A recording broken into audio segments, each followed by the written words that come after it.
Зошто се јавуваат кризите за благо?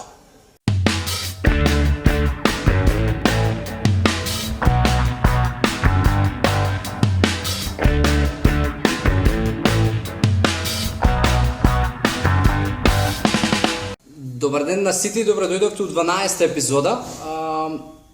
Денеска ќе позборуваме за една многу интересна тема за која што многу луѓе страдаат, да речам. Имавме одличен викенд со Тања и доста бизи викенд. Бевме во неколку градови во Македонија, тоа го најавив уште претходно и се видовме со доста луѓе.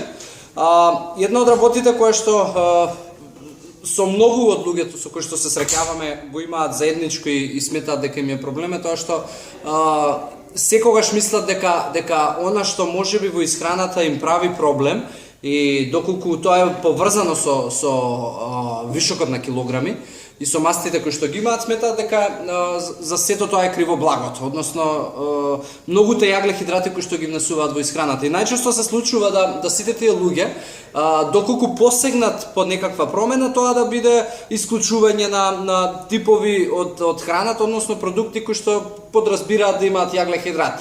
Не јадам веќе благо, не јадам веќе леб, не јадам бла бла бла бла бла бла. И у принцип сето тоа се одржува ден до два, не повеќе, затоа што знаете, вие може да издржите 2-3 дена да не јадете благо, но доколку кризите и константно понатаму се јавуваат, најверојатно третиот ден веќе нема да издржите. Целата игра и замка кај што се појавуваат тие кризи е во тие игри на шекер во крвта кој што телото ги има. И сето тоа се случува поради истоштеноста која што вие му ја предизвикувате на вашето тело. Што значи тоа? Доколку јас во текот на денот, конкретно зборувам и за мене лично, пред 5 години како ми изгледаше денот, денот ми почнуваше без ништо, односно со можеби неколку кафиња, и првиот оброк беше после 3-4 часа од моето станување, и тоа најчесто можеби било пециво, и во секој случај неквалитетна и ненутритивна храна. Во текот на денот се провлекуваат многу такви внесови на неквалитетна храна, многу дотури на кафиња, но иде моментот во денот кога попладне, тоа најчесто кога веќе телото е истоштено и бара огромен дотур на енергија. И цела таа енергија мозокот знае дека ја има во благи работи, во грицки, во теста и така натаму, бидејќи единствен начин да вашето тело обезбеди доволно енергија и шекер е преку производи кои што имаат брзи шекери. А тие брзи шекери најчесто ги има во junk food. Затоа многу луѓе сметаат дека очите се криви за се, многу луѓе сметаат дека ние сме такво поднебе кај што многу се прават теста, сукани работи и така натаму.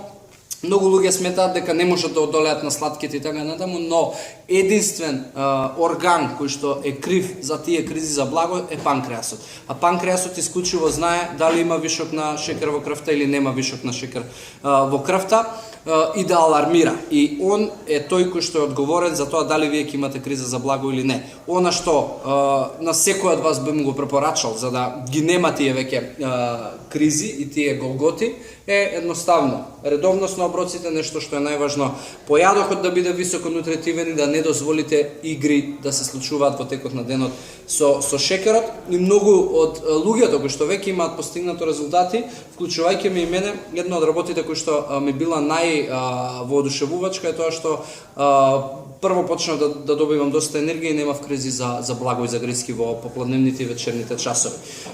Доколку ви треба дополнителна можеби помош или доколку па ви требаат некои рецепти за здраво благо, обратете ни се, и доколку се уште можеби се мачите со тие, да ги речам, кризи, ќе бидеме јас и Тања константно онлайн, се обидуваме да враќаме на сите ваши прашања најбрзо што можеме и стварно фала ви многу што ни ја давате до вербата и што остваруваме некаква интеракција со секого од вас. Имате си убава работна недела, денес е понеделник, останете со квалитетни животни навики и се гледаме во веќе 13-та епизода. Чао, чао!